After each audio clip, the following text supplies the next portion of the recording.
Shema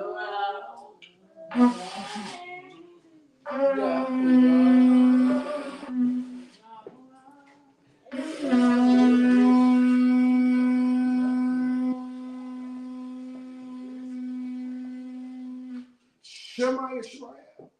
Shema Israel. Shabbat Shalom, brothers and sisters to the 12 tribes scattered across the face of the planet. In every place, I want to say a special glorified prayer and praise for my brothers, the Richard family in Haiti, that's Port-au-Prince, Haiti, and those who, of course, are the independent state. I want to just give a special remembrance. My brother, Sam, who hits the street on a regular basis, spreading the good news of a wonderful people, you, Israel, and all the team there, his son-in-law, and they're all out. They work the work and they walk the walk as well as talk. So, and the family there in North Carolina, I want to give a special shout out to Lade, my brother from Sierra Leone, that is the Ivory Coast, and who impacted me in such a way that life stays with you and his family as well there on the Ivory Coast of Africa. That is on the west coast of Africa. I want to also be mindful of all family members. I want to thank my son Azariah, Ricky Meredith, and Hayam Ladea for the books that they gave me. That is from Timbuktu to Babylon is one of the books. They gave me a stack of books, and I've been meditating on aspects of our culture. That is, we who are indeed Israel, us who are people of color.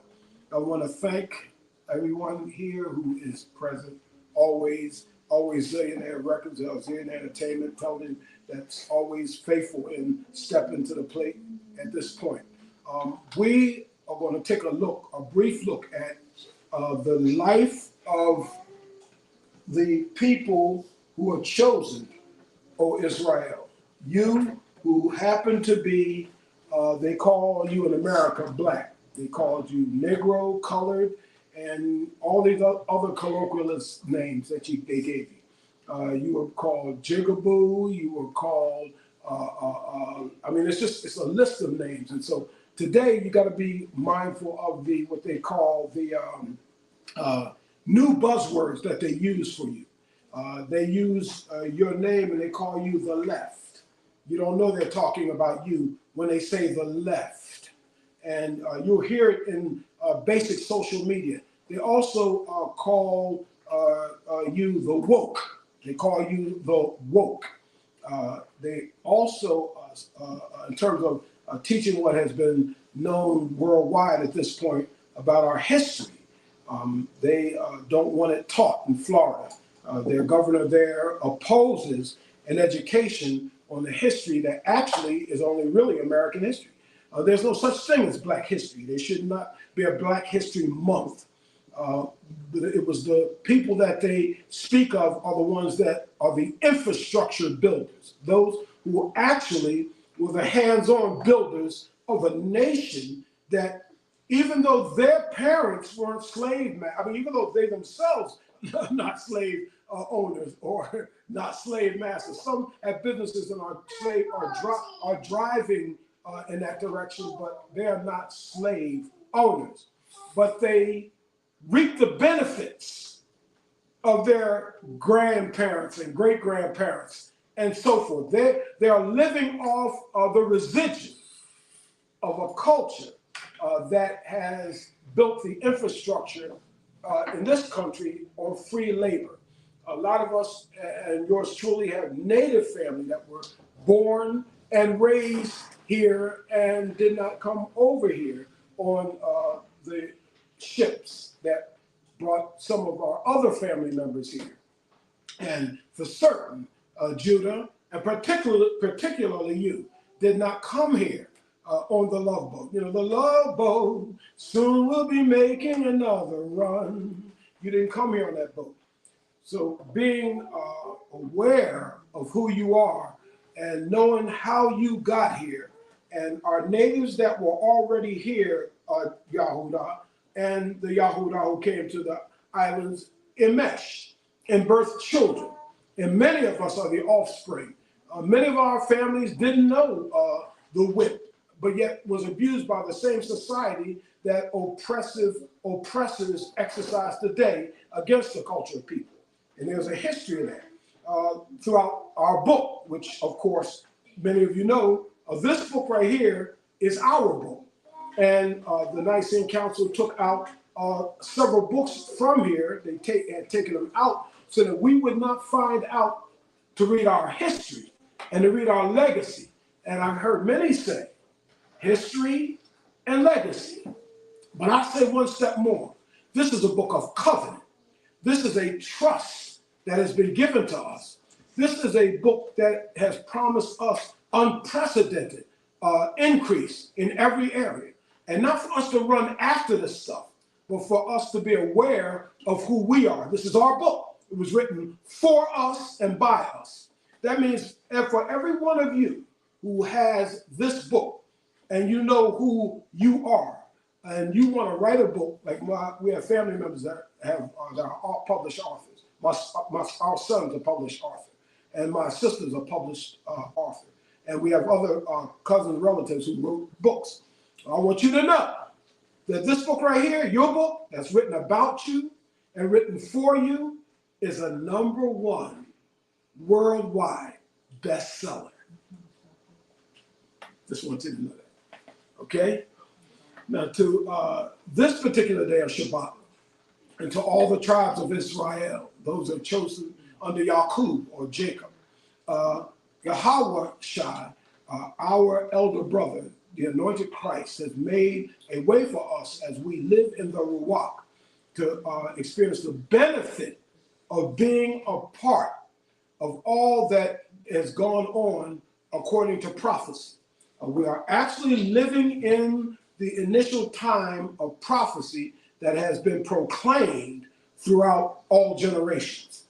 And so now that our elder brethren and our uncles and our grandfathers and our great-grandfathers and great-great-grandfathers have also come to the realization of who we are and what we are doing in this prophecy. Now, I want to share this with you, dearly beloved and family.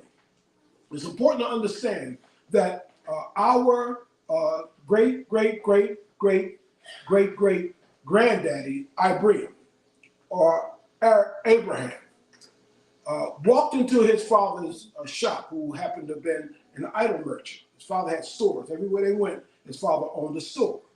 And the people in the community came to his daddy, Tarak, and Tarak, you may know as Terah. Tarak built statues, and they bought statues in his store, and they sold statues and earned great wealth from their earnings.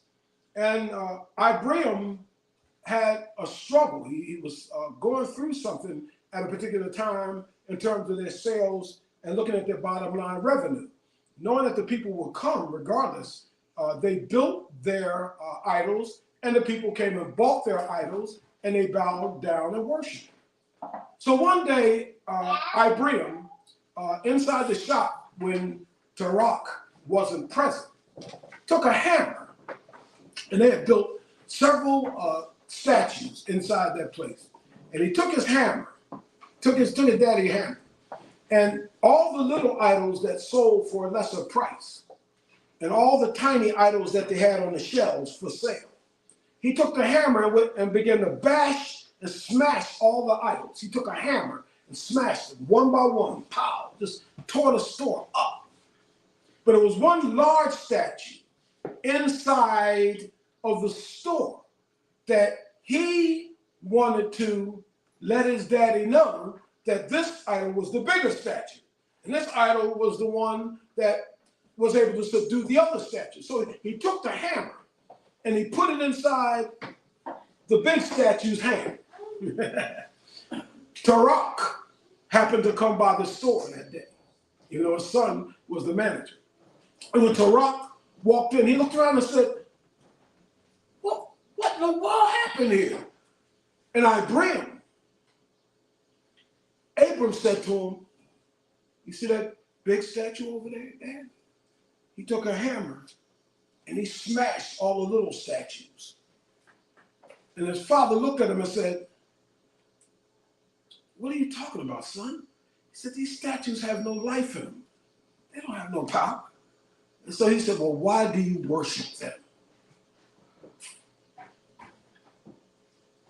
It was from that point that Abram moved on in the destiny that he was ordained to move into, so that you can be bone of his bone and flesh of his flesh. So his grandson, his son Isaac, had a son, two sons, Esau and Jacob.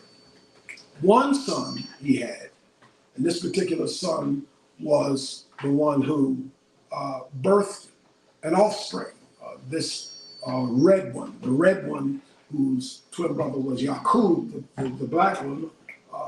They were brothers, they were twins, but the red one grew up and got married. So he married a young lady by the name of Ada. Ada was a Kemet. She was a direct descendant of Ham. She was a black, beautiful woman. And Esau loved the African women.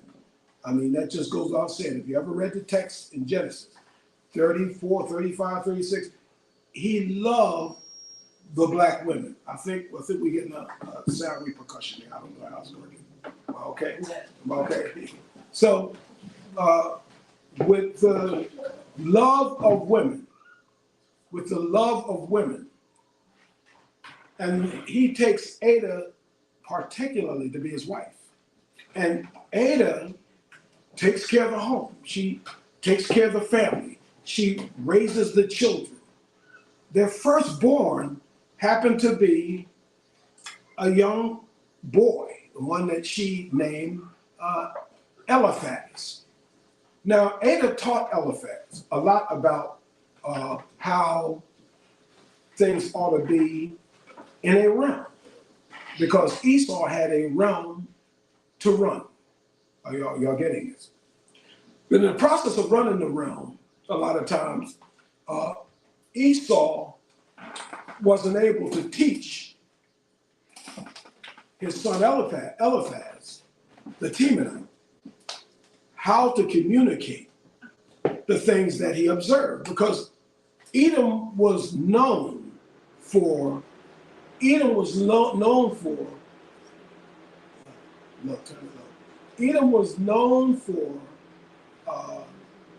observing Jacob. Edom was known for observing Jacob.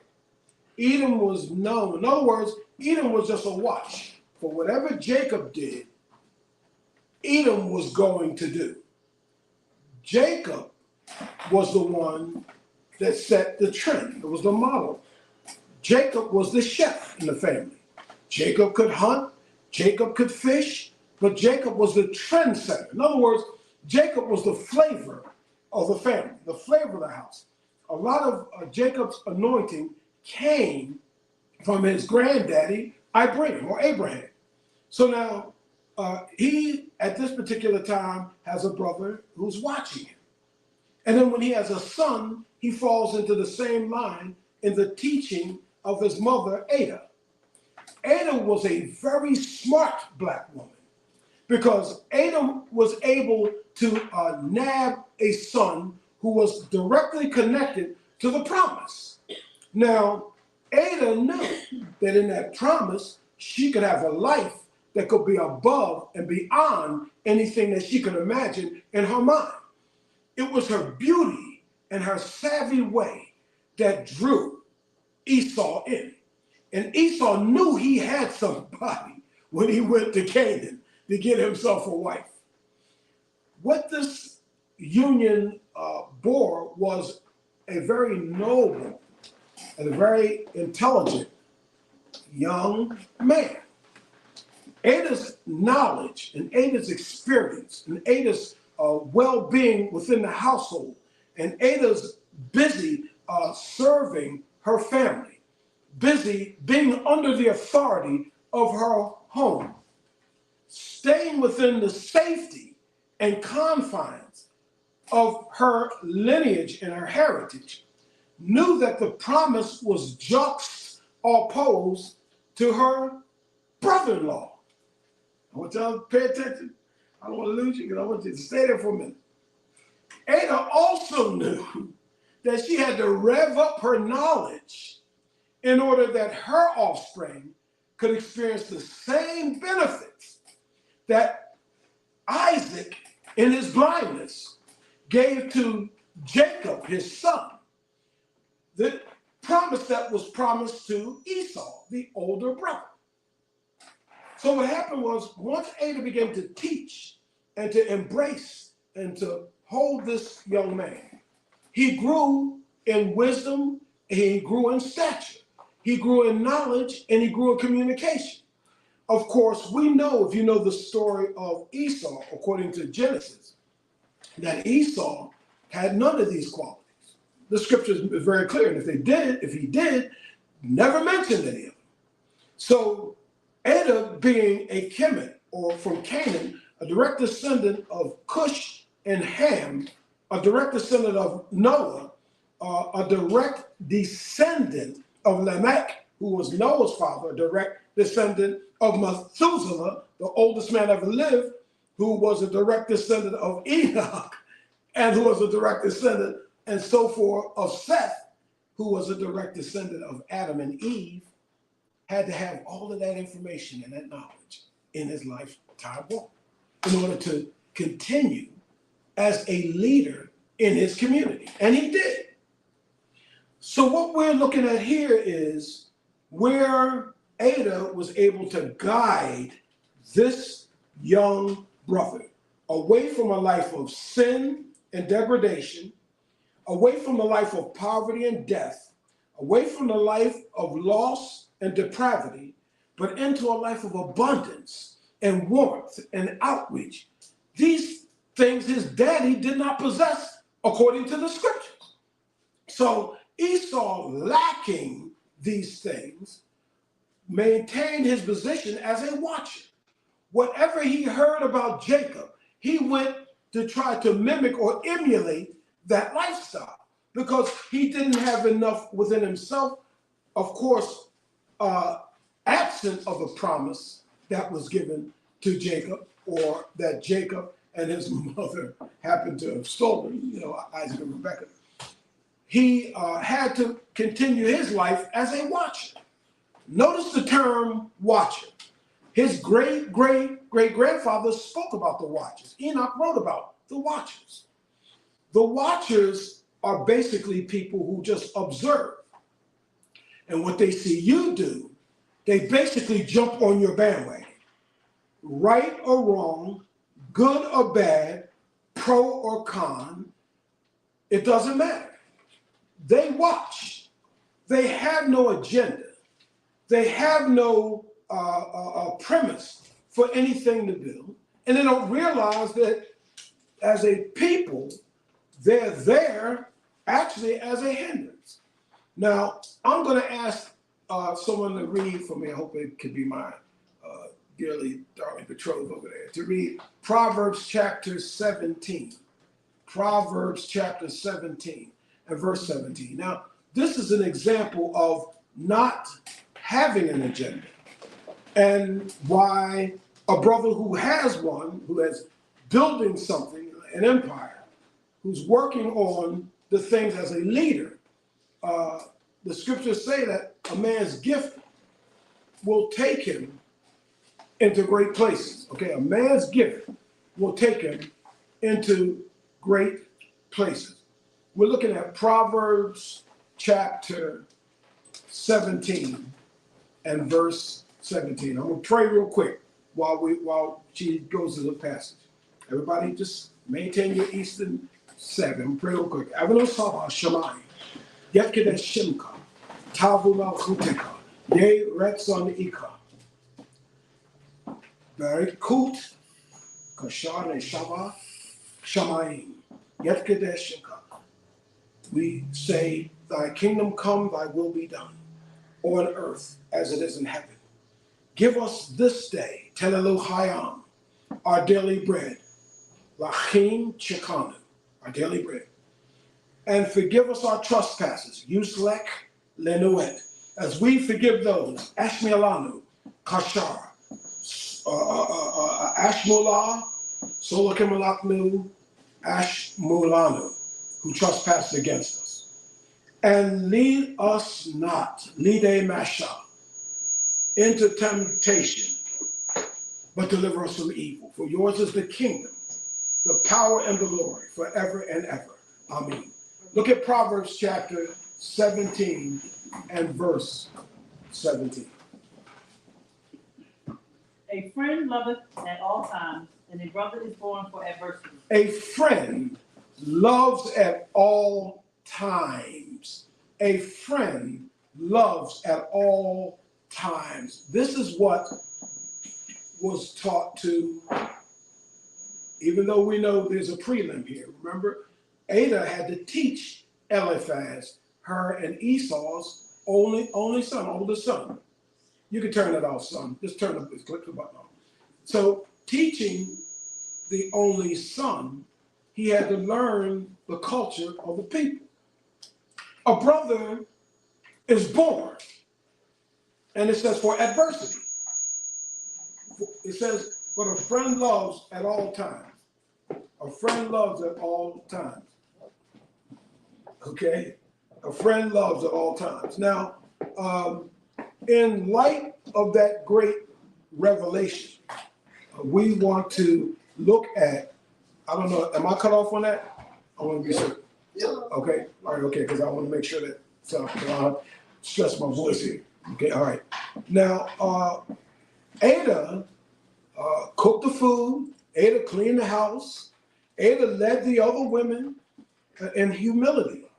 Ada was one in her culture, through the Hamitic culture, was able to show by her lifestyle that she could be chaste and look at the Hebrews and say, we have a life as well as that without the promise. That is without that covenant that Yaqub had.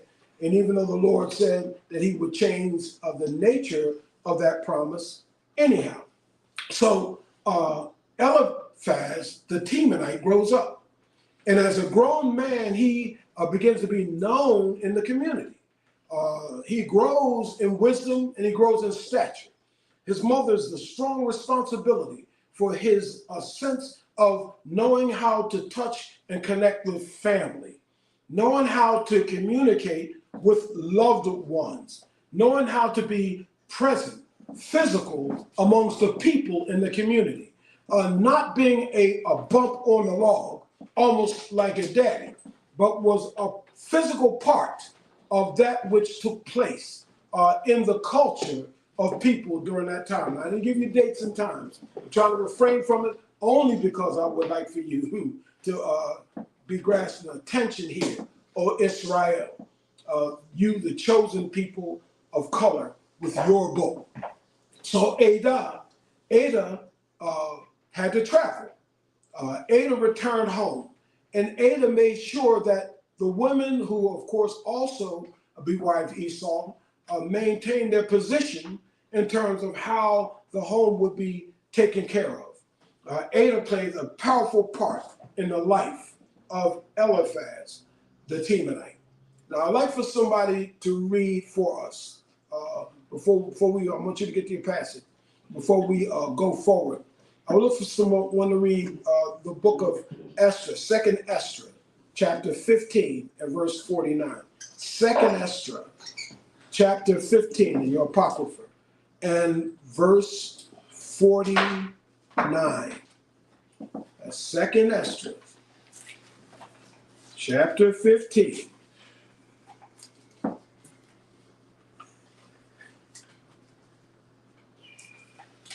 In your Apocrypha, and verse 49. This will help us to move as a beloved bone of his bone and flesh of his flesh, and why there are watchers. Why we happen to have watchers. Why they're important? Because if you don't understand the nature of the watchers, I can't get to my next point until I cover this point here. You need to understand the nature of our watchers. The nature of our watchers, okay? Okay, in 2nd Esther, chapter 15 and verse 49. Okay, I'm there, so I guess I'm the designated reader. 2nd Esther chapter 15 and verse 49. And it reads, okay, we got it. Okay. Is somebody there for us? Okay, I got it. It says, I will send plagues upon thee. I want you to listen. It says, widowhood, poverty, famine, sword, and pestilence, to waste thy houses with destruction and death. This is the thing that the watchers fear. Remember 2 Timothy chapter 1, verse 7 says, Yahweh has not given us the spirit of fear, but one of power and of love and of a sound mind. But these are the things the watchers of the Esau, Edomites, idioms fear. Their fear is their primary driving force.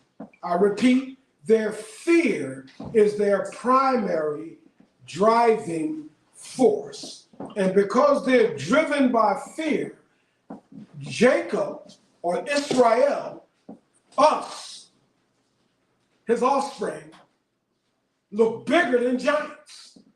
Our strength, our skill, our knowledge of business, our knowledge of community, our knowledge of activity, our knowledge as athletes, our knowledge as winners and champions, our knowledge as promoters, a lot of it is a lot of natural built-in, not having RH haplotype gene, RH from the rabbit blood, not having that type of thing take over us. We just had a slight malfunction with it. So understanding where we are, Yaakov, understanding whose we are. But I want to show you how Ada put her son Eliphaz, the Temanite, in a very good position. Put him in a very good position. He was very humble, and in his humility, brought benefit to his life in areas that others probably could not even see. His humble way, his way before the very teaching and upbringing, put him in a very unusual light in a book that you may have never paid attention to, but I'm positive you know the book and you probably read it many times over, in the book of Job. And I will start with Job, chapter 2. In the book of Job, chapter 2. Job chapter 2 and verse 11. I'm going to stick with the verses because I don't want to go over, what we're allotted here, okay? I want you to like and subscribe to the channel. Of course, a blessing. You're not buying anything. You're liking and you're subscribing. And you're also, with much love, ring that bell. Share, as my wife often reminds me, share this wonderful information that has been given to us and that we are sharing with each and every one of you. I want to also thank the 405 people, 405, I think it's 406 individuals who linked in, and you are 405, and you're sharing with others this message. And I know some of the other videos, we're in this segment of this chapter that is being produced by Zion Television. We want you to be mindful that there's much more to come. O Israel, his chosen. Okay, who's ever there, I think like we have a designated reader.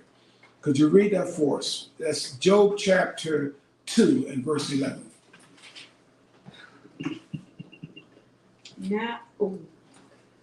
Now when Job's 3 friends heard all of this evil that was come upon him, they came every one from his own place. Eliphaz the Temanite. Mm-hmm.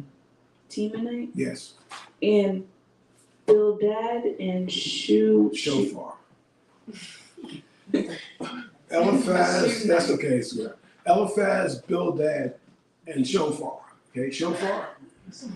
Like shofar, show good. I'm sorry, I had to.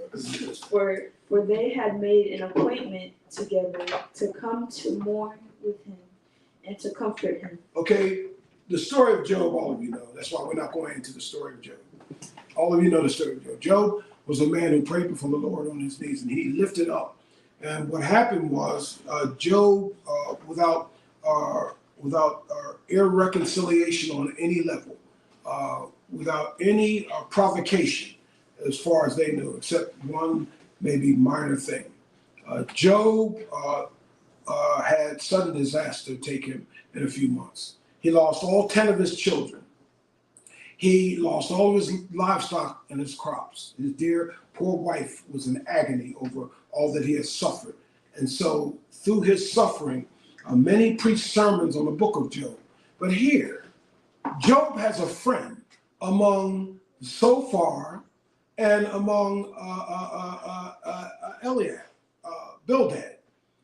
He has Eliphaz, the Temanite. Do y'all see that?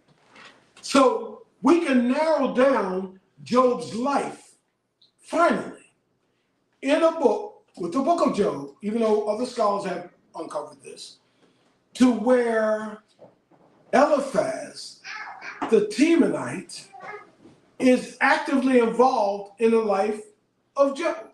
Now listen to where he goes with that. And I believe it's chapter 5. Turn to Job chapter 5. We're going over the situation, telling you what happened to Job. We're making it very clear. You know the story of Job. Look at Job chapter 5. I want somebody to read just 3 or 4 verses in Job chapter 5 from verse 1. We're looking at Eliphaz, the Temanite, and the relationship of Eliphaz to Job. Isn't that interesting? Esau's oldest son, and Ada raised him up, and look what he does. I want to get ahead of myself. Somebody read that for us. Call now, if there be any that will answer thee, and to which of saints wilt thou turn? Mm-hmm. For wrath killeth the foolish man. Say it again, hon. For wrath killeth the foolish man. And envy slayeth the silly one. I have seen the foolish taking root, but suddenly I cursed his habitation. His children are far from safety, and they are crushed in the gate. Neither is there any to deliver them. Whose harvest the hungry eateth up, and taketh it even out of the thorns. And the robbers swallowed up their substance. Although affliction cometh not forth of the dust, neither do troubles spring out of the ground. Yet man is born unto trouble, as the sparks fly upward. I would seek unto Yah and unto God, who I commit my cause. Okay, Edom is mortified of this position in life. Mortified. Edom fears this more than anything else, even today. You're dealing with Edom today. If you look at the relationship of politics, of course, politics doesn't have any bearing on us. But you have 2 primary parties. You have a Democrat Party, and you have a Republican Party. The Republican Party is no worse off or any better than the Democrat Party. The Democrat Party is no better or no worse off than the Republican Party. They found sensitive information in number 45's possession that belonged to the government. But they also, and he's a Republican, but he also, the Democrat president, that's president now, they found something in his garage by one of his classic cars. So to take as if you're going to have a position there would be very silly. But to look at the esoteric dynamics between the two, and if you pay attention at the Democrat Party, or the Democratic Party, this particular party of the Democrats write policy, and they make change, and they impact the community, and they go to legislation, and they lay on the House floor bills that might help the community based on their legislators. What the Republican Party has done time and time again over the past several years is just sit and watch what they do. Then they jump on their bandwagon and begin to intimidate, what their actions are. They don't lay anything on the floor. They don't make any changes. They don't present anything to the party. In other words, they come to a party, and they call it the Republican Party, the Democratic Party. They come to the party without a drink. And then the party sign says BYOB. I know what that means, bring your own bottle. They come to drink from the fountains of the Democrats and then charge them with the same thing that they withhold within their party. And not making a difference. I'm not talking about Democrats.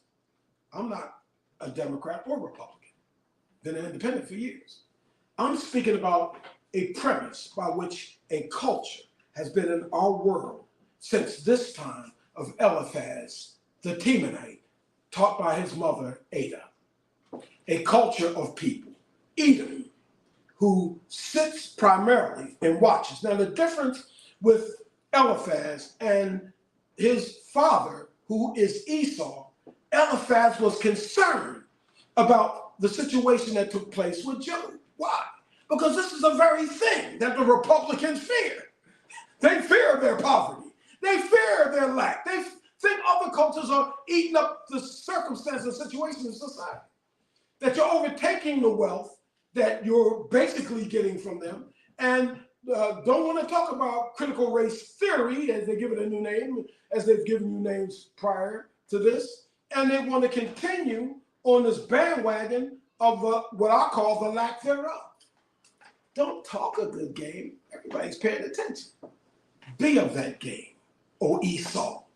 Now, we know that out of these came other cultures. Japheth is a strong connection here, because out of Japheth came his son Gomer, and out of Gomer came Germany, and then the Germanic tribes. And I don't need to go on to that, Hitler and so forth and all. So we can look at why they became watchers.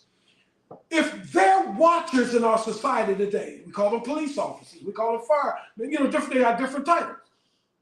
You ought to be higher up on the game by covering yourself before you go out your front door. Cover yourself, Israel. Stand on the principle of the commands that has been given you in the covenant. Make sure you're covered before you step out. Because if you step out wrong, you might end up long. I don't need to go deeper into that. Okay, now I would like for someone to take another look with us, if you will, into the book of Job chapter 4. Did we go to 4:12? Job chapter 4. I want you to show you how Ada's effect was on Eliphaz in Job chapter 4, verse 12. We're looking at Ada's effect as a culture. As a culture. And I want to show you something that you may have known already, but you're going to see something here that carries through. In Job chapter 4, verse 12. I'm going to need someone to read that for us, please. Job chapter 4. Now a thing was secretly brought to me, and mine ear received a little thereof. Okay, a secret, come on. And thoughts from the visions of the night, when deep sleep fall on men. My. Fear came upon me, and trembling, which made all my bones to shake. Mm-hmm. Then a spirit passed before my face. The hair of my flesh stood up. It stood still, but I could not discern the form thereof. An image was before my eyes, There was silence, and I heard a voice saying, shall mortal man be more just than God? Shall the man be more pure than his maker? Behold, he put no trust in his servants, and his angels he charged with folly. How much less in them that dwell in houses of clay, whose foundation is in the dust, which are crushed before the moth. They are destroyed from morning to evening. They perish forever without any regarding it. Do not their excellency which is in them go away? They die even without wisdom. They die even without wisdom. There can't be wisdom, Esau, because you're only mocking and mimicking something that's already been designed and that's already been built. You're trying to glorify, O Esau, your so-called individuals and their inventions and their creations, but what most who are wise know, and if you pay attention to their inventions and their creations, they're there for destruction. Their inventions are not there for the betterment of man.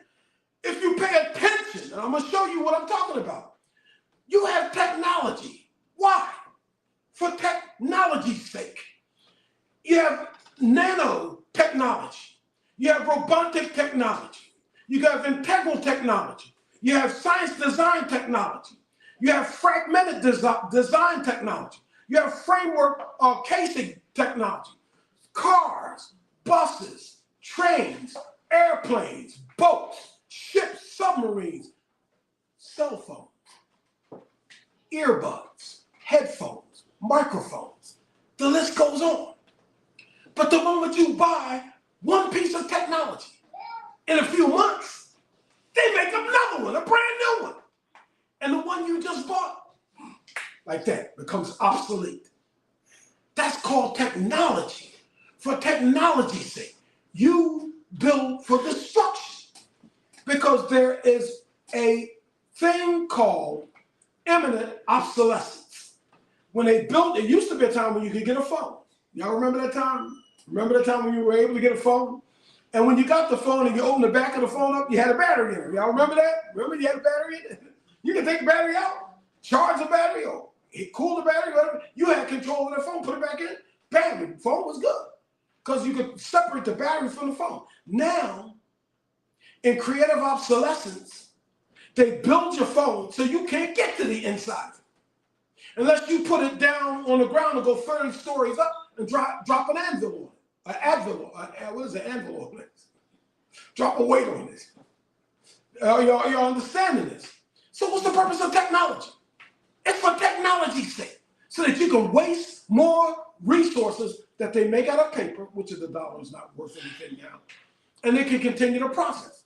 This is what Edom is doing in the last days, buying fields up, putting more bacteria and viruses in society, continuing to fund not the family, not the second tier of the Hebrew outlet, the women's movement, not the third tier, the LGBTQ. Yes, they're giving them the funds and the resources. You know why? Because it's easy to give you $1,000 than to give them $10,000 to a family. Much easier to do that. And then say you're doing it for AIDS Foundation because you're keeping a virus out of society, AIDS. And yet you're the one putting bacteria and viruses in society. Then making vaccines and demanding others to take it. Not asking, would you like to take this vaccine? No, you command them. You're going to take this vaccine or what? Oh, Esau. Now, if you take a look at a culture and at a nation and what Ida did teaching her son, helped propel him in society, where Eliphaz, the Temanite, became a king. There were 3 kings. Now look at somebody read for us. We read 2:11, right? We looked at that. I think Judah read that. Yahudah, Israel read that. I want to quickly go to the answer to his problem, the situation. That is in Job chapter 16. In Job chapter 16, verse 2. Job suffered the same things you people of color, you call us niggers, that you're suffering some today. And I'm going to show you what Job thought was some of the reason why he was going through what he was going through. Okay? I'm going to show you some of the reasons why. Look at chapter 16. Chapter 16. Chapter 16. I shared some of this with grandson. He remembers that. About the idols. Okay? About the idols. Somebody rampart just taking off down the halls. Okay. In chapter 16, verse 2, if I'm not wrong. I have heard many such things. Miserable comforters are ye all. Okay, so read that again, my dear. I have heard many such things. I've heard a lot of stuff said about me. This is what Job is saying. Listen to what y'all talking about. Oh, because these things have happened to me, because I've lost my 10 children, because my houses are flattened by winds, because floods have torn up my crops, because my cattle are drowned and are dead. I've heard all of y'all talk. Read that against me. I have heard many such things. Miserable comforters are ye all. Y'all, Eliphaz, the Temanite, Zophar and Bildad, miserable comforters you Edomites are. This is Job's answer. Many of you didn't know Job was answering him. And he's in a mess. Got sores all over his body, laying on the ground. Lost everything he had. Okay? Now, take a look at it. We'll try to get done here. Yahweh or Yahweh came. That is, the divine Almighty stepped in after Job had come to his own defense. But look at what he says in Job chapter 23, I do believe. And correct me if I'm wrong. There's something he says in chapter 22. He talks to Eliphaz the Temanite. He relates directly to it. Because Eliphaz the Temanite, by far, was, for the most part, he was, yes. I'm sorry, did I say 23? I'm sorry, 22? Okay, that's why I wear glasses. Is it chapter 17? I'm sorry. What chapter was that again? I don't know. Is it? Yeah, you said 20. Okay, yes. I said 23, but thanks. Yeah, you did say. Okay. But you want 22? Yes. Because you just corrected me there. Thank you. Verse what? 1. Verse 1. Then Eliphaz the Temanite answered and said, can a man be profitable unto God, as he that is wise may be profitable unto himself? Wow, come on. Is it any pleasure to the Almighty that thou art righteous? Or is it gain to him that thou makest thy ways perfect? Will he reprove thee for fear of thee? Will he enter with thee unto judgment? Is not thy wickedness great, and thine iniquities infinite? For thou hast taken a pledge from thy brother for naught, and stripped the naked of their clothing. Thou hast not given water to the weary to drink, and thou hast withholden bread from the hungry. See, you haven't helped the poor. I don't need to go into the times that we had outreaches, that we poured ourselves out to those who are, who had nothing. We went to the shelters and to the streets in the freezing cold in wintertime, and we reached out. And I'm not saying that to make nothing of that, because we still are connected to those outreaches. But remember, see, Eliphaz is justifying. This is how his mama brought him up. Job's demise. Are y'all understanding it? He's trying to make a reason for Job being in the mess that he's in. This is what his mother helped raise him to understand. Oh, Esau, this is you, Esau. This is you. Okay. Somebody take and continue to read that for us. But as for the mighty man, he had the earth, and the honorable man dwelt in it. Thou hast sent windows away empty, and the arms of the fatherless have been broken. Okay, the mighty man. We know who the mighty man is among us today. We know who that person is. The mighty man among us today is the one who owns everything. The mighty man among us today is the one we're paying taxes to. I started to say the federal government, but I'm not going to say that. The mighty man is the one that we have to pay homage to. We are under that authority, according to Deuteronomy chapter 28. With that as an authority that's over us. And yet we still flourish. Are y'all understanding that? We still rise up. Even though Esau said all this about Job. Okay? I want y'all to look at, there is a chapter 23. Somebody start reading the first few verses of Job chapter 23. Verse 1. Yes. Then Job answered and said, Even today is my complaint bitter. My stroke is heavier than my groaning. He's talking about his stroke. Here now he has a stroke. Not only is his pain, his body's all messed up. Not only did he lose everything, he's messed completely. He's like a bum. A bum didn't have it as bad. Are y'all understanding this? And yet Eliphaz is saying all this. First, Eliphaz praises him for being a great man that he is. Then Eliphaz talks about some of the circumstances, the things he lost. Then Eliphaz turns around and says, no, you did something wrong. There's something you did in private. There's some secret sin in your life. There's something, Job, you did wrong. This is what his mother Ida, through her husband, was able to transfer to their son. Eliphaz the Temanite. Go ahead, read on. Oh, that I knew where I might find him, that I might come even to his seat. I would order my cause before him and fill my mouth with arguments. I would know the words which he would answer me, and understood what he would say unto me. Will he plead against me with his great power? No, but he will put strength in me. There the righteous might dispute with him.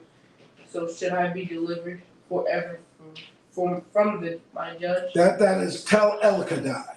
The Hebrew word is Tel El-Kadai. It's the mound of the judge. That's where the word judge, when you see the word judge, the mound of the judge is the name Daniel. Tel El-Kadai in Hebrew is Daniel, in case you didn't know. Tel El-Kadai is Daniel. That is the mound of the judge. Daniel is where the prophecy of the last day judgment in the 70th week, the seventh day that is prophesied through the Adamic covenant, is the same prophecy that has the very stamp of his name, as you know, as Torah, Zevera, Mines, David. Okay, read on. We got close. Behold, I go forward, but he is not there, and backward, but I cannot see him. On the left hand, where he doeth work, but I cannot behold him. He hideth himself on the right hand, that I cannot see him. Keep going. But he knoweth the way that I take. He knows where I am. Come, keep reading, son. I get excited. I can control myself here. When he hath tried me, I shall come forth as gold. Yeah. My foot hath held his steps. His way have I kept, and not declined. That's like, it's like Zay there. He said there's a knot on his foot. So the bottom of his foot held. I didn't see him take a break yet. Did you? Did you see him take a break? He said he had a knot on his foot, and his foot was, you know, he kept stepping like he didn't have another day. He must have put 10 socks up underneath of that. Because I ought to put that foot up somewhere and put some ice on it. He's a good doctor. But anyhow, his foot didn't stop. The Lord kept his foot. And he did not decline. Do y'all see that? Yes. All right, read on. Neither have I gone back from the commandment of his lips. I have not gone back from what? Neither have I gone back from the commandment of his lips. Read that again. Neither have I gone back from the commandment of his lips. Now, I'm going to share something with y'all that's been shared with me for years, 40-some-odd years in the ministry, 40-some-odd years in the outreach. This is what I'm sharing. We don't know anything about Job. We don't know who wrote the book. We don't know where the book came from. We don't know. It's the first book of the Bible. It's the first book of the Torah. But we don't know, you know, Job says nothing about this, nothing about that. He doesn't talk about the other prophets, but he does. Here's one that's right in there with him. We're just sharing with him. Now he says something about the commandments. They never told us that because they didn't know. It's right here in verse 12. He says, have I gone back from the commandment of his lips? Are y'all seeing this? Yes. Are you tired yet? No. Okay, read on. I have esteemed the words of his mouth more than my necessary food. I went without food. I didn't have to eat nothing. I wanted to hear what he had to say.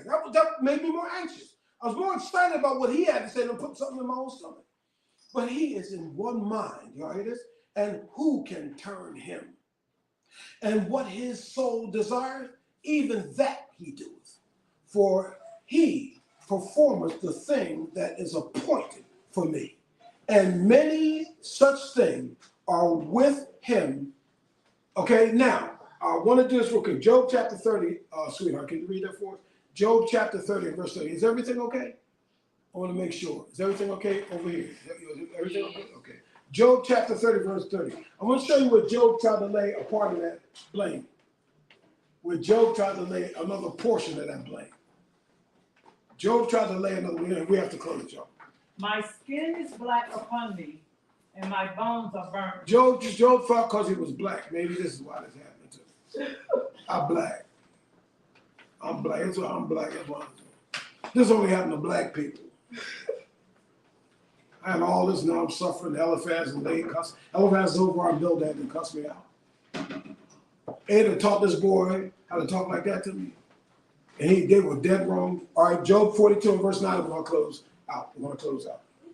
Shema Israel. Job chapter 42. That's okay, son. That's all right. Job chapter 42 and verse 9. We need someone to read that, and we're going to close.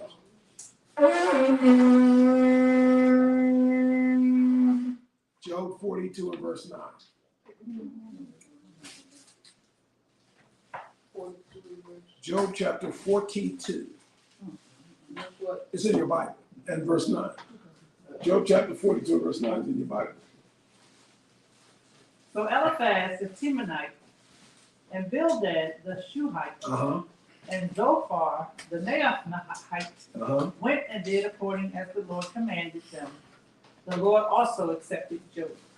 So the Lord told Eliphaz, look, take 7 cows and burn them. Take 7 bullocks and burn them. And offer them up for me to Job. Then go to Job and apologize for what you said to him. He thought because he was black, he was suffering all of this. He said, go apologize to him, and they had to. They went and told Job they were sorry. That's the part that Ida taught her son that he got. Then after he apologized, Job, Yahweh said, and then Job will pray for you, that it will be well with you. And that's something. Job was the guy that was all messed up. And now the Lord's going to tell them, guess what he did? Job prayed and the Lord straightened him out. Everything that Job lost, he got it back quadruple. And now we're going to close our prayer. Shema Yisrael. Say it with me. All right? We're going to close out now. Before you go, I'm going to do this. Israel has a lineage. Shem is the head of that lineage. From Seth, those who began to praise. We are indeed the culture. Are we good, son? We are the culture that has been set apart with 12 stones. Be careful when Edom comes to counsel you, or when Edom has a word in your demise. Be mindful that Edom is just there just to watch you. Their whole job is to watch you, to see you coming along. That's their job. To mimic you. That's their job. To pick up all of your creative design abilities and all of your business savvy and all of your skills. That's their job. It's Edom's job. In the book of Obadiah, it makes it very clear to do what they do. You need to read Obadiah, Israel. You need to read Obadiah, Judah. And understand that the Ruach HaKodesh, that is the very resting power that is in us, comes from him. And he has made this power available to his own offspring. Not just flesh and blood, because we're bone of his bone and flesh of his flesh. We're the apple of his eye. We're the chosen offspring. He looked in to see this nation to be built, a nation of people that he ordained and that he consecrated and set apart for himself. He put out this very place and chose his own to have a very brother beside to oppose him throughout this walk. You ought to be up on your game, you know. You ought to be glad that you're protected by the very one who has called you. Israel, his chosen people. Blessings, praise, and peace and power to each and every one of the 12 tribes scattered. And I also want to send a special praise out to Yael and Yahshua and the offspring, as well as Azariah and Hayam and the offspring, and to all of the family of Israel. You know, don't forget to like and subscribe to this channel. There's some powerful stuff here. And, you know, however you may view, there's some things you'll gain, and then you will continue to come.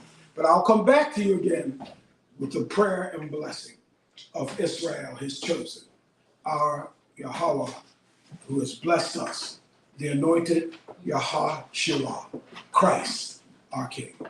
Much love and peace.